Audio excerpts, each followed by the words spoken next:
What is up, everybody? Welcome into Hoops 360. And on today's edition of the show, we are going to get into the WNBA offseason. What could be one of the most intriguing and possibly chaotic off seasons that we've ever had in this league. Plus, updates on the Portland Fire. They have made their hire for their inaugural head coach, and CBA updates. We are just a few days away from the CBA deadline. What is it looking like? What's the latest? And we'll deep dive into Adam Silver's comments about the CBA. So let's get into it. She is Cassandra Negley. That is Ice Young. I am Caroline Fenton. And I said it could be chaotic. It could be crazy. It could be wild this offseason in the WNBA because essentially everyone who's not on a rookie deal is a free agent. And that was a very smart and strategic and calculated move for so many of these players and agents negotiating contracts that would expire in 2025 to capitalize on this new CBA, on this new TV agreement that will come into effect, a $2.2 billion TV agreement that comes into effect in 2026. So we'll take a look at three teams that need to make some changes this offseason and three teams that really could just run it back. So let's start with the changes. Dare I throw out a team that feels like low-hanging fruit? Like, dare I state the obvious of one team that needs to make some major changes this offseason? And let's start with the Chicago Sky. I mean, it was one of the worst teams in the league this past year. They will be in the mix for the number one overall pick. They ended the season 10-34, and this season also ended with, I mean, even before the season ended with some controversial comments that Angel Reese made about, wanting to get coached harder, about, not feeling like this team was one cohesive unit. Just very damning comments that Angel Reese made about the Chicago Sky organization. Ice, what are some moves that Chicago can make this offseason? I mean, will Angel Reese even be with Chicago next season?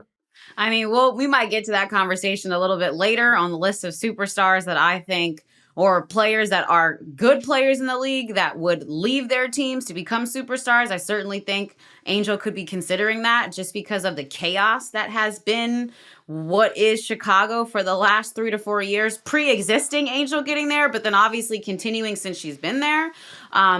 To me, there are some issues in the front office, and there have been. Cass and I have talked about these for the last couple of years now. But if you're looking at just the roster specifically, I just think it's too old. You need something fresh. You need something new.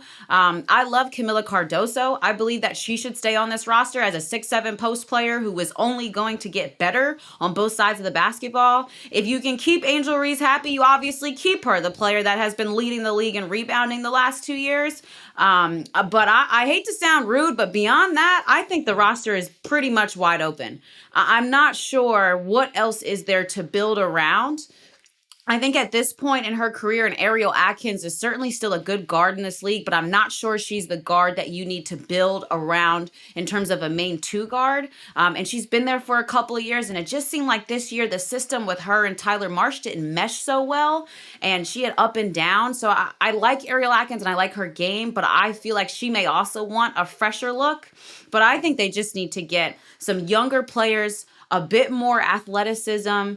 You obviously need to get a shooter in this league, but to me right now, it's about getting youth and athleticism that can match with the style of a Camila Cardoso and an Angel Reese, and get a guard in there that is confident, that can actually run a team. Right now, the only other guard left on that roster that I would keep that's maybe young is a Haley Van Lith, and Haley Van Lith cannot run a WNBA team right now. Like most of the league, Chicago can approach this in a very smart way and say, just like I said, okay, most of our team is not signed. They have 4 rookies, Camila Cardoso, or 4 young players on rookie contracts. Camila Cardoso, Angel Reese, Haley Van Lith, Maddie Westbeld. What do we want to do? We have Tyler Marsh. I like Maddie Westbeld, though. I will go back on that. I do think they should keep Maddie Westbeld. Sorry. That's a good point. Fair.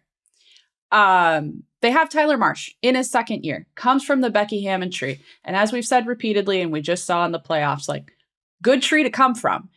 So what does Tyler want to do? What is he going to prioritize? And I think the obvious question to start is do you want to build around Angel Reese? Because it sounds like That is what would make her happy. And if she's not happy, then what can you get for her to build around? Keeping in mind that you do have Camilla, you have Haley, you have Maddie. They do need more shooters. If you look at their Her Hoop stats page, they're good at rebounding and nothing else. So clear out, figure out what you want to do. You have a facility now, hopefully, that's supposed to open next year.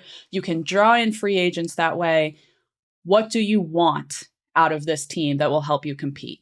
I mean, is anyone surprised that that's what they're good at? I mean, look at Camila Cardoso and Angel Reese a couple of years in college. Like, they were the two best defensive players in all of women's college basketball. It's compounding that and supplementing that with scoring. Let's live in a world where Angel Reese and the Chicago Sky's relationship is irreparable. I'm not saying it is. I'm not saying this is going to happen. Let's just live in a hypothetical world that it is. What would a trade package be for Angel Reese, Cass? Draft picks. I would look at draft picks. This has been a problem for Chicago for a while now, where they've just traded away all of these draft picks. And I think that's probably the most likely thing you're going to get, unless you do sign in trades with other players. As we know, most of the league is free agents.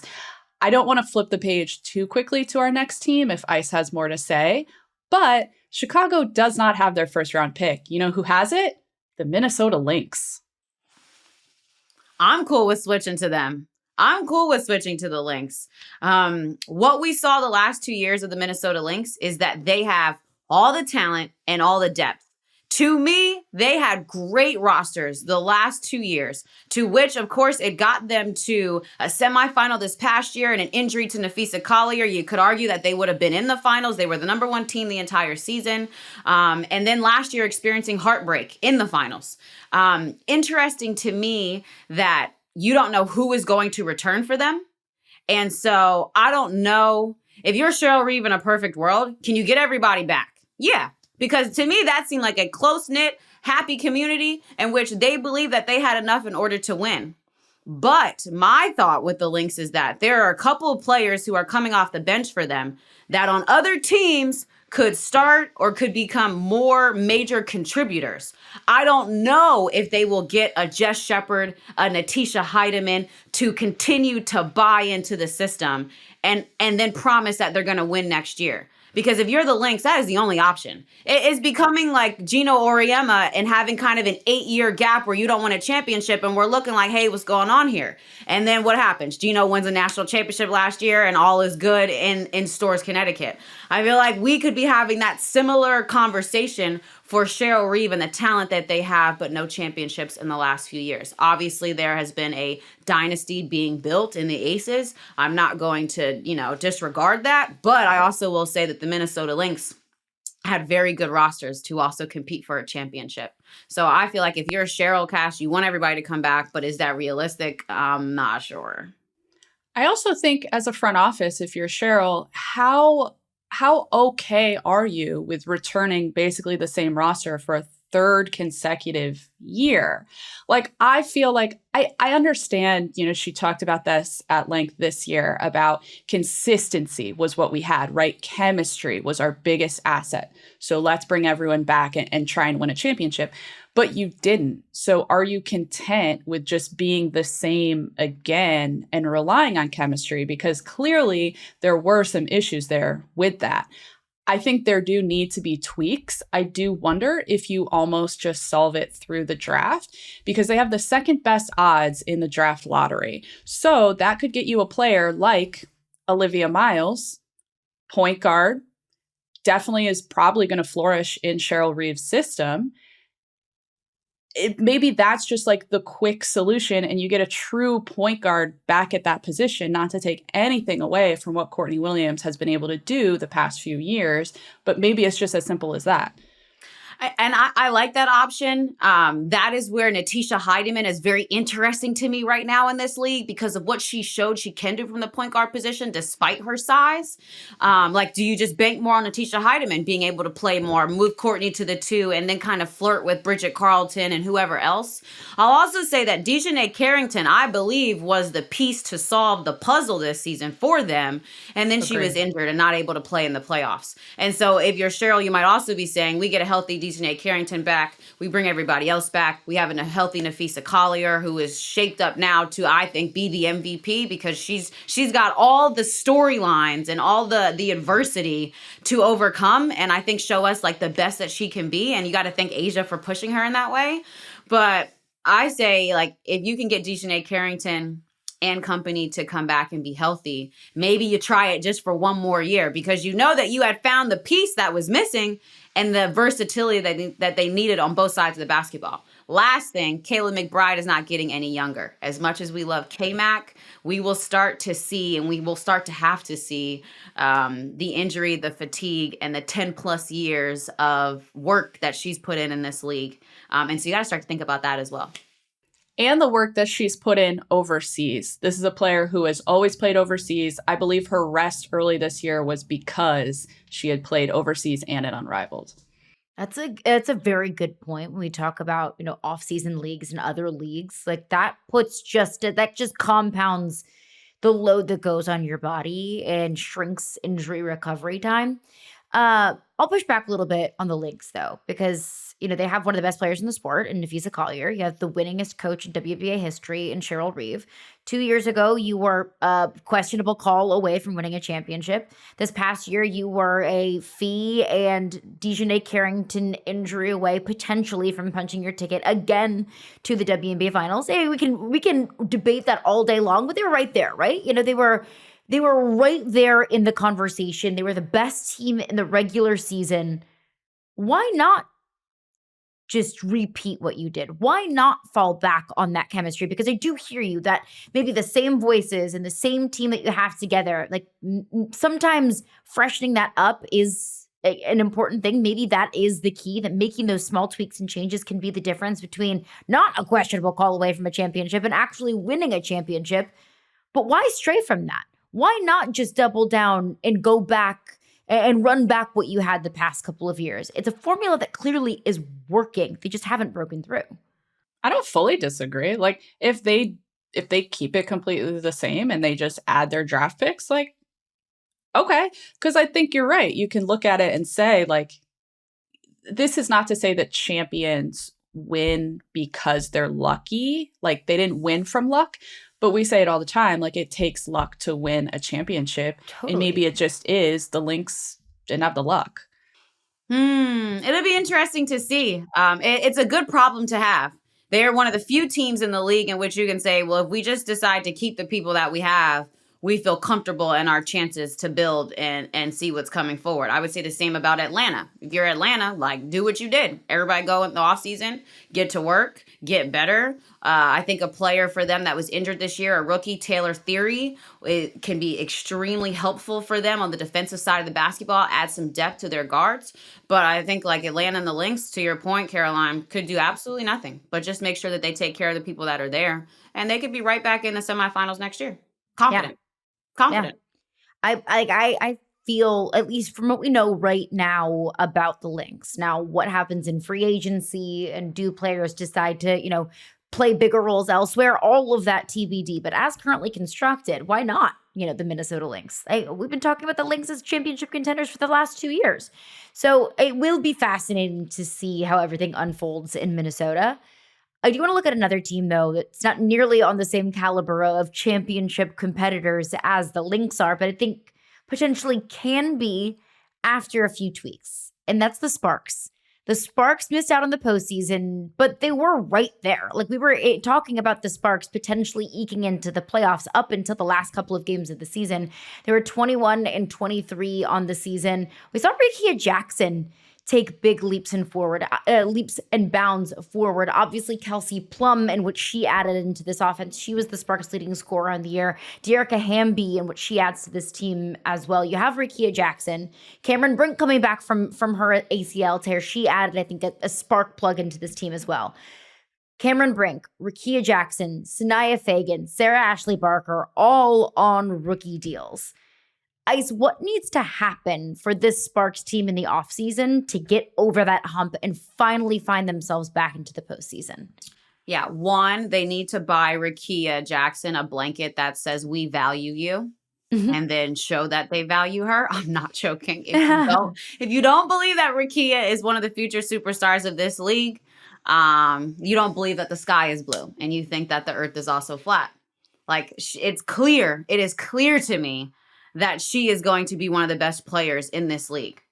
And it was clear to me during the season that they didn't value her enough. And I felt like they should have been in the playoffs, period. Injuries, this, chemistry, whatever else. They had the talent, I believe, to be top 8 in this league. I know that getting a new coach, first year, Lynn Roberts, trying to figure it out, system, what makes sense. I know that takes time, but I also know that there's some veteran players on that roster, De'Arica Hamby, Kelsey Plum, that should have been able to help it go. What I believe the Sparks need are new guards. New guards. I like the front court. I love Sanaya Fagan. I actually think you should keep her because I think her game is going to grow. Obviously, De'Arica Hamby, Rakia.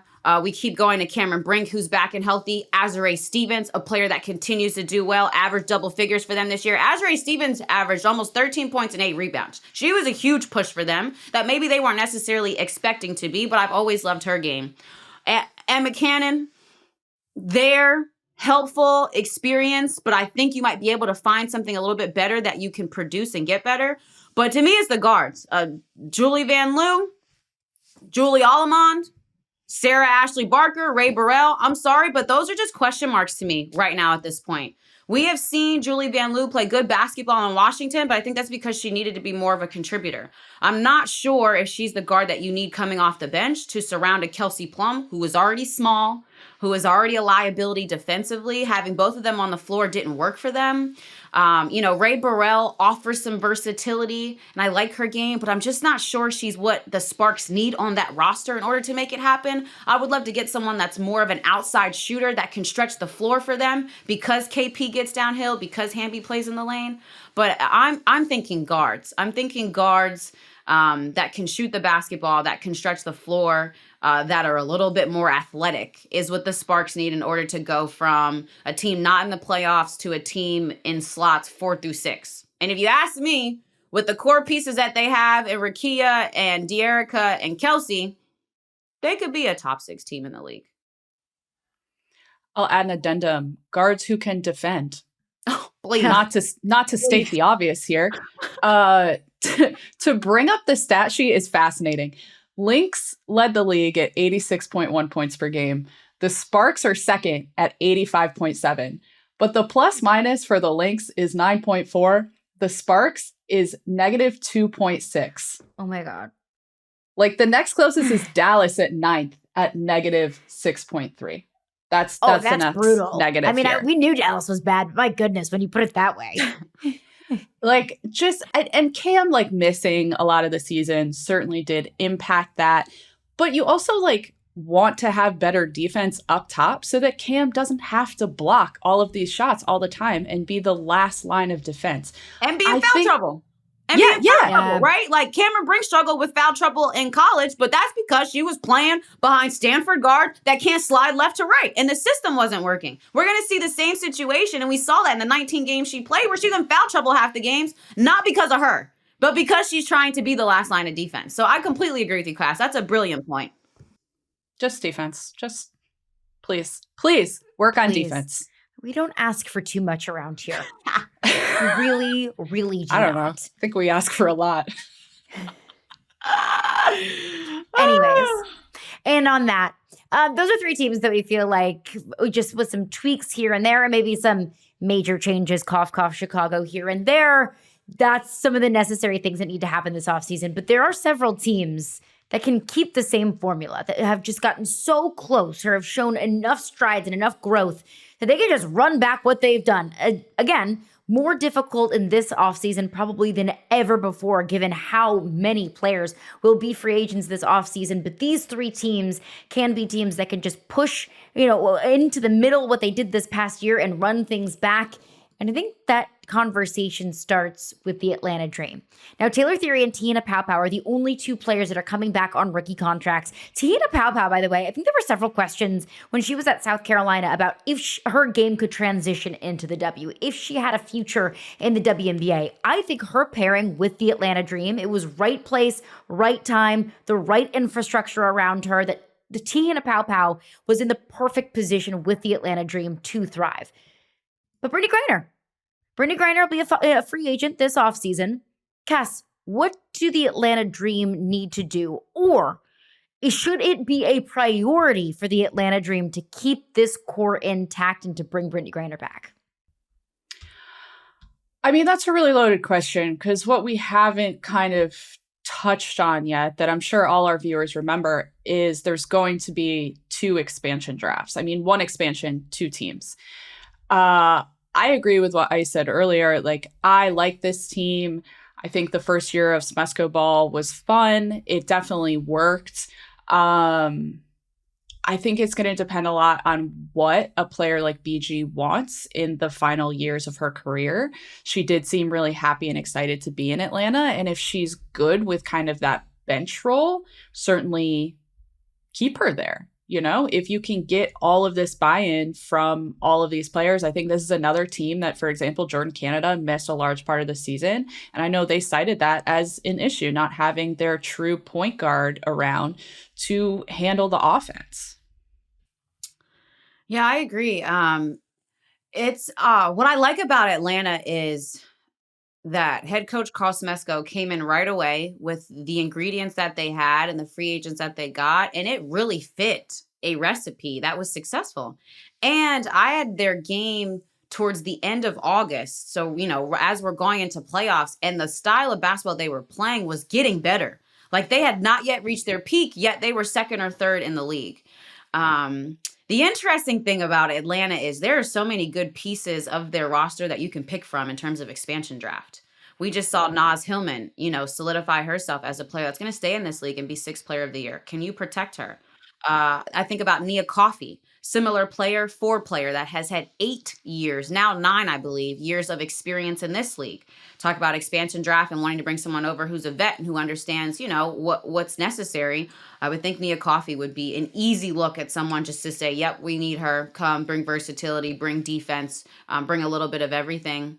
Shatori Walker-Kimbrough, guard off the bench that didn't play as much, but was certainly needed in a few games down the stretch. And then, yeah, Tiana Paopao, you mentioned it, but this was the perfect, you know, system for her.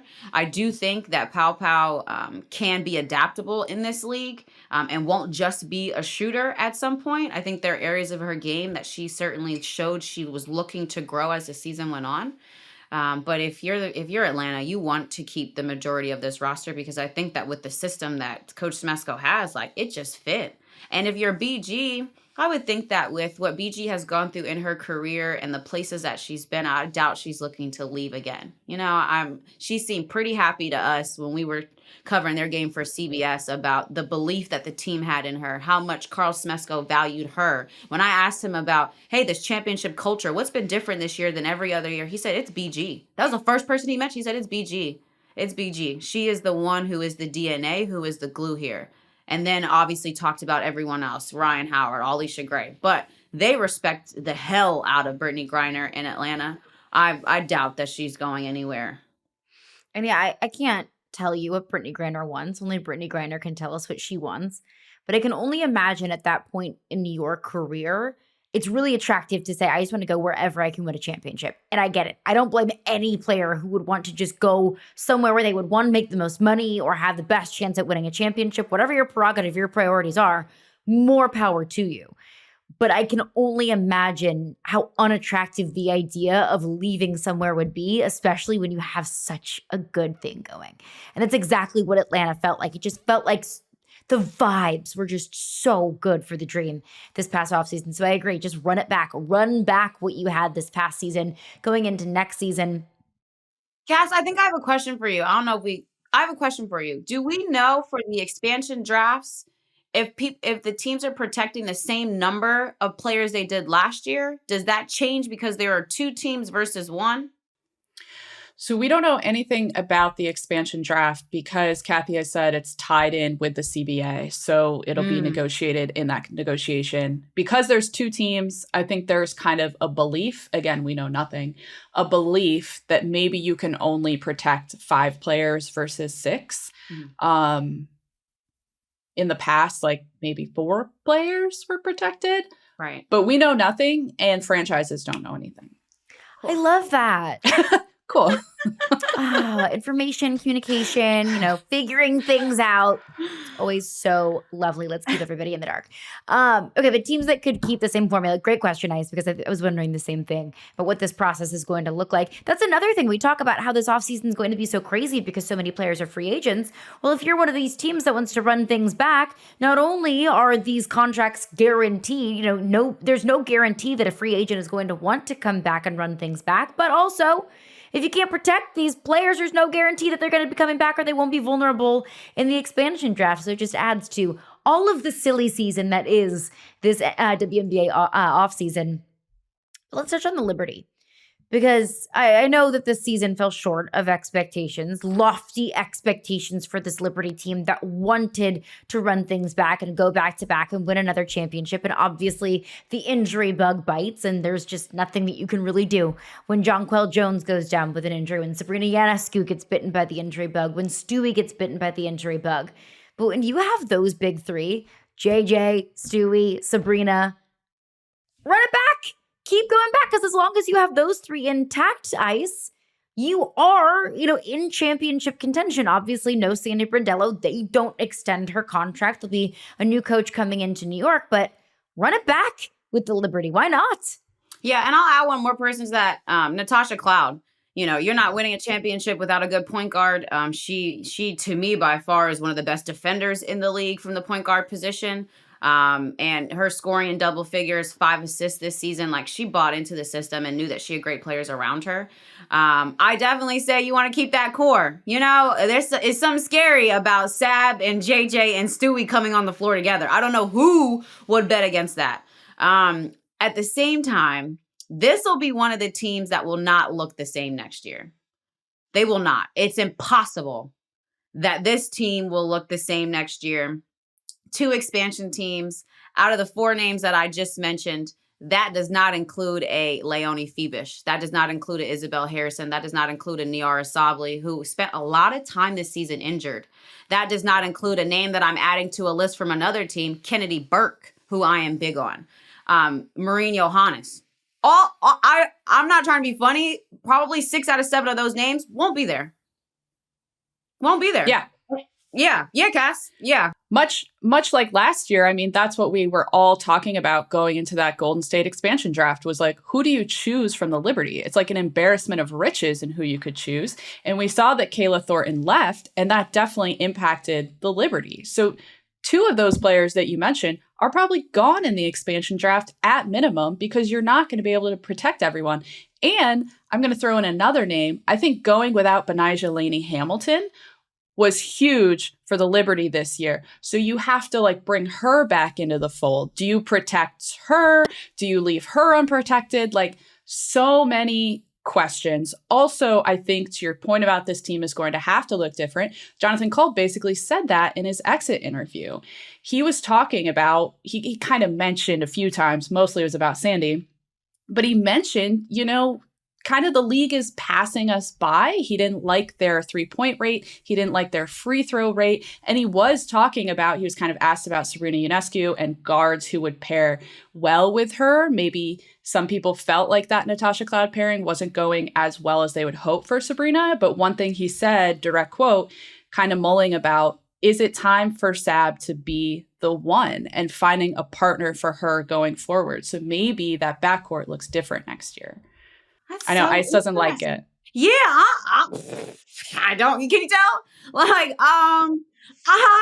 don't know. One, I love that you called out Benijah. That was the next note on my side was yes. Getting Benijah Laney Hamilton back will be huge for them. You could tell that defensively, she saved more lives than 2 on that court at all times when she was on the floor, which is why I believe that the other 2 guards that they put around Sab for the majority of the time have to be great defenders. They have to have good size because those are two areas that Sab does not have, right? And schematically, defensively, she's a smart player, so you can hide her in certain ways, but this is WNBA, baby.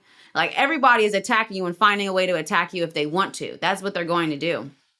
I don't know how I feel about the Natasha Cloud pairing. Like, I thought her three-point shot grew as the season went. She became more confident in that. And so when her and Sab were playing, they stretched the floor more. I thought that she was obviously a willing passer and willing to set people up. I continue to think that they undervalue Jonquel Jones. I'm just not freaking sure what happens when they just decide. It's like they get to a certain point in the game, they're like, yeah, we're just not going to use JJ.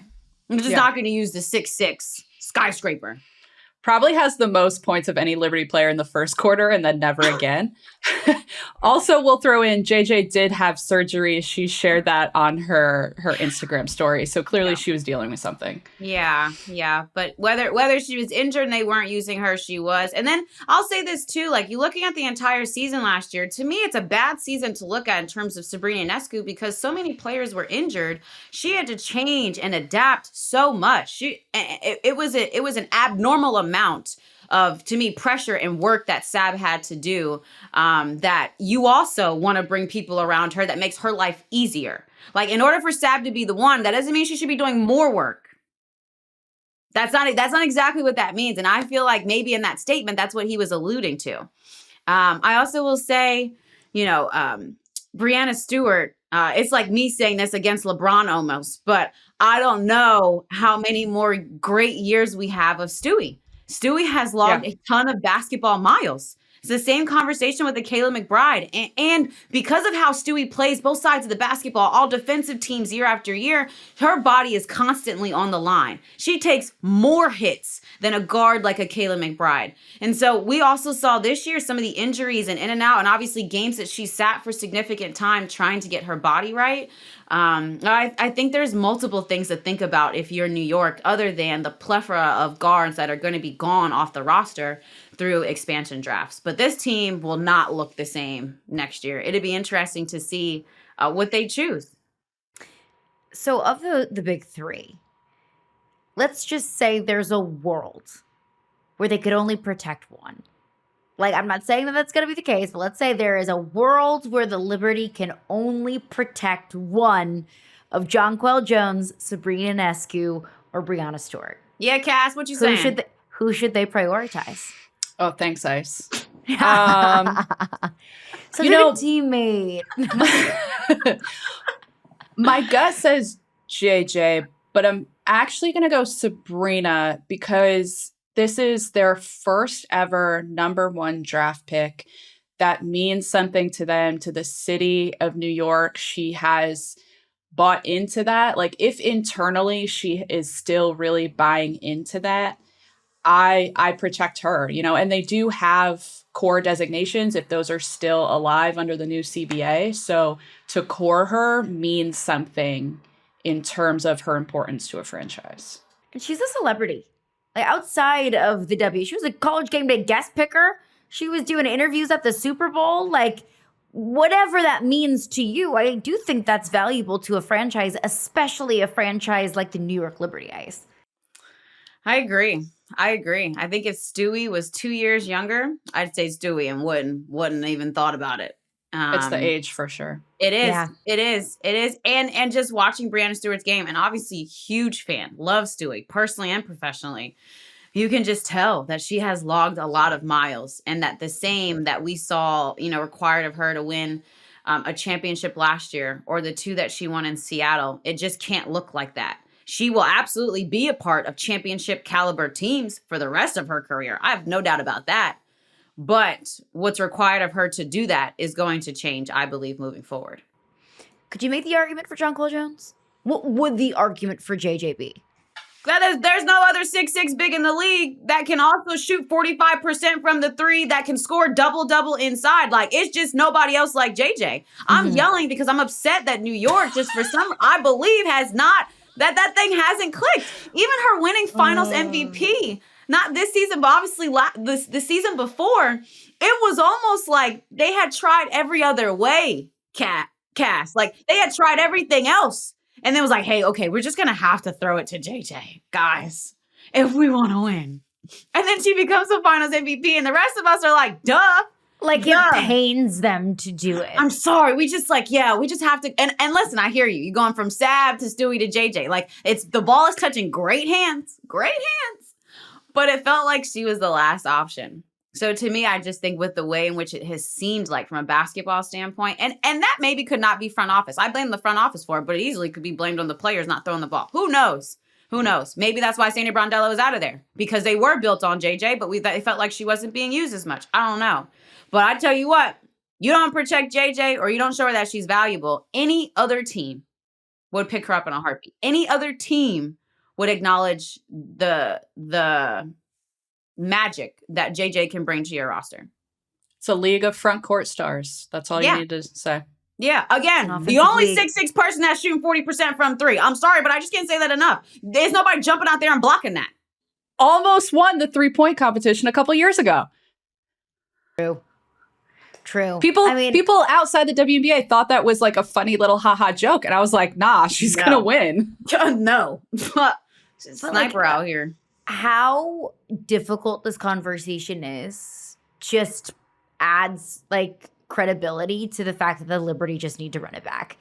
Like, if we can make a strong argument, the only argument against, Brianna Stewart being the one that you would protect is just age and miles on her body, even though she is playing at still an incredibly high level. Like, that just adds credence to the fact that Liberty run things back. And I will not defend anybody who says that moving on from Sandy Brondello was a good thing. But last team that can just run it back, do exactly what you did this past year, is the Indiana Fever. I mean, I think that the Indiana Fever probably have the clearest path to doing that, to running it back, since their two, foundational players in Aaliyah Boston and Caitlin Clark are still on rookie deals.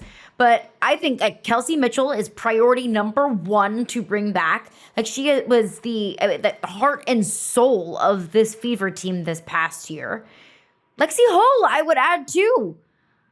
Like, there are just so many players on this team. And then you can add in the question of Sophie Cunningham, what she means to this team on and off the court. Like, there are so many pieces on this Fever team, Ice, that just feel like foundational pieces that they have no choice but to just sign them all again, run back what you had this past season. If they were able to miss the WNBA finals by a hair with the sheer number of players that they had injured, took the eventual champions to overtime in Game 5 without Kelsey Mitchell, you run that thing back. Yeah, I would say the belief factor in Indy certainly has to be high. Certainly. I don't see why I wouldn't be. I'll challenge you a little bit here in that it is stylistically, they were a matchup nightmare for teams because of the guards they didn't have playing. I'm not joking.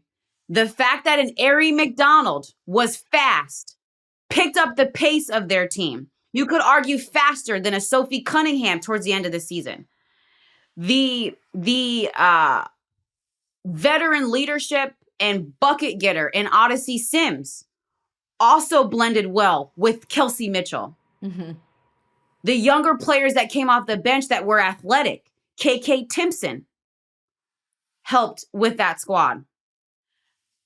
It's going to look different. Their system is going to look different when you now insert back again Caitlin Clark, who we want and hope is healthy.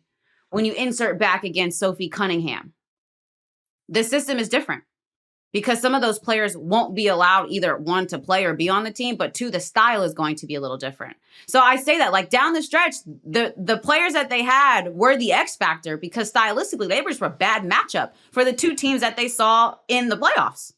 And that's the reason they advanced. I'm not sure, Cass. Maybe you tell me, like, in terms of the that four position, Natasha Howard, Demir Stantis, KK Timpson, like, where do they go? Is that I'm getting journalistically grilled by Ice today? Sorry. I got to pick your brain, but I want to know. See. Yeah, to me, like, their four position is where I have a question mark. Every other position, I think they have a starter and a backup that is suffice. I would agree. I am excited for what this team was supposed to be. You're right. Not every single player can come back. If you look at their roster on Her Hoop Stats, you got to scroll. That's not going to work. The 4 is definitely the question. Listen, Natasha Howard has incredible moments. She's clearly close to the organization. Like, it means something to her. Sometimes, though, when you're watching games, she'll do something amazing. And then the other end, you're just kind of like, Tosh, what are you doing? I think if they're going to do anything, it's that spot right there. I think also when you're looking at the Fever, like someone had mentioned like pride and like kind of touched on chemistry earlier. When you're talking about Caitlin Clark, like those Iowa teams were built on chemistry that they had having played literally 4 years together, like Kate Martin, Gabby Marshall, and Caitlin Clark. And I think for a player like Caitlin, that's really important. And we heard this from Chelsea Gray a little bit in the finals when she was asked about kind of building chemistry with new players, Melissa Smith, for example, learning her style of passes. I think the longer you can keep all of these players together is really, really important. So Lexi Hall, Sophie Cunningham, Sydney Colson will be a veteran leader there. I do wonder, though, can you upgrade at the Natasha Howard spot? Yeah. Also, in the expansion draft, the 3 out of the last 5 players you name won't be there. Like, I don't, if you can protect, worst case scenarios, you can protect 4. Best case scenarios, you protect 6. I don't really see how 6 is possible if we're adding 2 teams. Yeah. I just don't see how, mathematically speaking, that makes sense. So if you're the Fever, some of the players that we talked about that bought into the system and that showed what they can do, I don't know if you can protect them. Can you protect, like let's look at it, right? Like, Can you protect Lexi and Sophie and Sydney Colson? Because bare minimum, Caitlin Clark, Aaliyah Boston, not going anywhere. Quick question on that, though, Cass. Forgive my ignorance. Is every player on a rookie deal automatically protected in the expansion draft? No. Okay, so anyone is vulnerable. Yeah, no. Yes. You got to protect. Yes. You got to say you want them. It's like playing pickup. Chaos. I got you. You here before somebody else says it. Yeah. Yeah. Yeah. Spicy. So Ice is 100% correct. Like the Fever are also in that situation where very difficult decisions are going to be made because you mentioned Michaela Timpson. She played really well at the end of the season and I think can rim run really well with Caitlin. Yeah. Yeah. Okay, so those are the 3 teams that we think could keep the same formula, run that thing back. The Atlanta Dream, the New York Liberty, the Indiana Fever, and of course, the Vegas Aces can be in that conversation as well. As long as you have the best player in the world on your team in Asia Wilson, you will be in that championship conversation. They can play whoever they want. Yeah. Becky Hammond will make it work. Put that in your video, guys. Yeah. Look, Las Vegas Aces, you can cold take us all you want. At the time, we weren't wrong, okay? And now we're also not wrong in saying that you could literally play whoever you want, all right? You told us. We've been told. Just a few news and notes going on in the WNBA. The Portland Fire have announced their new head coach, Alex Sarama, previously an assistant coach with the Cleveland Cavaliers. Just initial thoughts on the hire of Alex Sarama. Of course, that NBA to WNBA pipeline, it's a copycat league. We've seen that be successful for Becky Hammond in Vegas. Just initial thoughts on Alex Sarama and the hire in Portland. I mean, we've seen this happen recently. This is a trend, right? NBA assistant coaches who understand now that the W is growing. It is, maybe worthy of their attention. The money is there. I will say, women's basketball in Portland, good situation. Good situation. They are going to get fans. The culture is established there. So I'm not mad at him, obviously. I don't have actually any major thoughts to it other than that. I believe that there are several coaches that have coached in the WNBA, either former players or women, that maybe are waiting to get a call, but they have coached teams in the last 3 to 4 years that just did not do well. And so, I'm thinking now that some of these owners, the decision is, do we go with someone that we've seen in the league do okay and try to give them a better situation? Which it's an expansion team, so I don't know how great the situation is going to be. Like Natalie Nakase, talk about a little bit of luck. She great coaching, good, decent roster. Yeah. But luck was absolutely in the mix there too. And it just made it work. I think they're deciding between, getting someone that has just done okay in this league and giving them a better opportunity or decent opportunity, or go with someone that's completely new. I'm not mad at it. I mean, you're at the Cleveland Cavaliers, like you're doing player development, director of something, assistant coach. You learned a lot. Let's see if you can translate it to the WNBA. One of the best teams in the NBA last year, and the MNBA, I should say. I think one of the interesting things about this is he is deep into CLA, which is a training regimen constraints-led approach. So him taking over an expansion team kind of gives him and the expansion team an opportunity, as we talked about, completely clean slate. He talked about being able to hire people who bought into his system versus maybe changing from last year's system. And also because you're an expansion team, you can take players that you feel like really fit your philosophy. Or maybe, we saw this with the Mercury, they fill around their core with a bunch of overseas players who maybe didn't get looks otherwise in the W.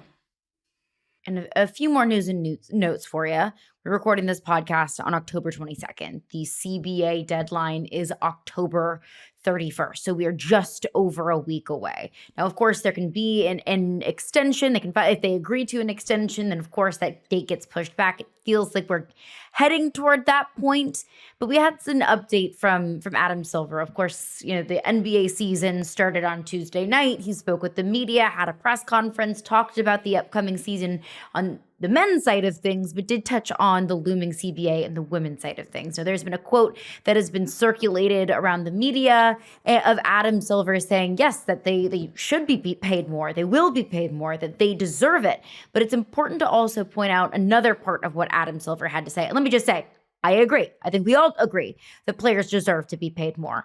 But Adam Silver also said, quote, share isn't the right way to look at it because there's so much more revenue in the NBA. Nobody is disputing that. Everybody knows that the NBA generates more revenue than the WNBA. We all understand that.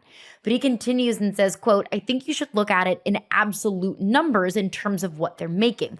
And they are going to get a big increase in this cycle of collective bargaining, and they deserve it. So Adam Silver saying there, absolute numbers versus revenue share. That's a big point of contention right now between the Players Association and the WNBA itself is absolute numbers versus revenue share. The NBA has a revenue share. A Supermax contract is a certain percentage of the television revenue.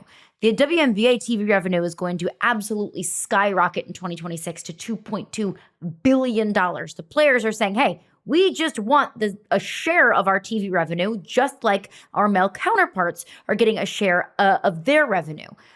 Initial thoughts on that and what Adam Silver had to say. Cass, we can start with you. He kind of said the same thing that Kathy's been saying for the last few years in terms of the salary will go up. Kathy's most recent statement, Kathy Engelbert, about that was significant raises. In terms of sharing the revenue, obviously that is the sticking point that everyone is talking about. Players want a share of the revenue, but what I will add about this is that TV deal is kind of the first significant TV deal that the WNBA has had. When you're the NBA, which is farther along in its story, your pie is ginormous, and a share of that pie makes sense when you're talking about this is what we need to run a league. When you're talking about the WNBA right now, if this is what you need to make a league, maybe share doesn't quite make sense. I compare it to MLS a little bit, did a little research on that, but we can save that for next week. My thought is that the share is what you would want. And that's what you should fight for. As the league continues to grow, as the revenue grows, there are projected numbers left and right, but you never truly know how more it's going to continue to grow. You want to share. Absolute numbers means that you get like a fixed amount, right? So it still doesn't give transparency to, hey, yeah, this is this fixed amount, but this is the overall amount that we're getting to, or that we owe, or that we're in debt, etc. I get it, and I understand business. So I'm not even being naive to it. But if you're a player with a league that is experiencing astronomical growth, you do not want a fixed number. You want a percentage of the share, because as it grows, you get a percentage of the growth. and you know that it's growing. So I think the players should continue to fight for that. I'm with you. I don't blame the players in the slightest for fighting for that. Because to be locked into a fixed amount for how long is this upcoming CBA? It's being negotiated, so that's something they can talk about. We don't know. That's another thing. We don't know. So why would you feel okay locking yourself into a fixed number for the next 10 years? If I had to agree, right, it's not going to be. We're not getting a CBA that's in a short term. Exactly. It would be a fixed number for long term. And so again, if we hit another astronomical growth, for example, when Juju comes to town, I guarantee you that the league will then take another level up. I have guys who text me all the time saying, I ain't watching the W till Juju's in the W. Cool. When they roll around another 2 or 3 years, the league will then experience astronomical growth. Yeah. And then what? As a player, what? Then you look at it like, what? Are we getting a fixed amount? Or are we getting a part of the share of it continuing to climb? You got to have the players have a percentage of it continuing to climb. In some way, shape, or form, that has to exist, I believe. Wanting to grow with the league, I don't disagree with in the slightest. But to your point, I also do understand that this is a business. And I understand the league side of it. I understand that there is maybe a apprehension or maybe a feeling of the level of growth that we've experienced isn't sustainable. And we don't want to commit ourselves to something while we're experiencing this level of growth that might taper off over the next several years. I do understand that hesitation. I do understand that fear. And I think that's exactly why we are where we are right now, is because both sides bring to the table very fair arguments. But Cass, I'm very excited for what you've seen in the MLS, because the MLS, I think, is very comparable. They just signed a $2.5 billion 10-year TV deal in 2023. WNBA is going into a $2.2 billion TV deal. So the dollars and cents are very comparable. So we will get into that next week. We'll also get into more on the expansion draft next week.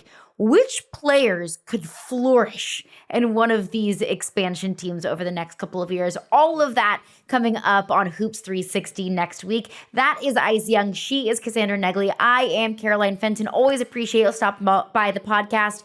Give us a like, give us a subscribe, comment. You can find us on your preferred podcast platform. You can also find us on the Yahoo Sports YouTube page as well. Cass is always doing great work on sports.yahoo.com covering the league. You can catch Ice covering the league on CBS. She's a CBS basketball analyst, and she is fabulous at it. So we will be back next week. Don't miss a second of the action right here on Hoops 360.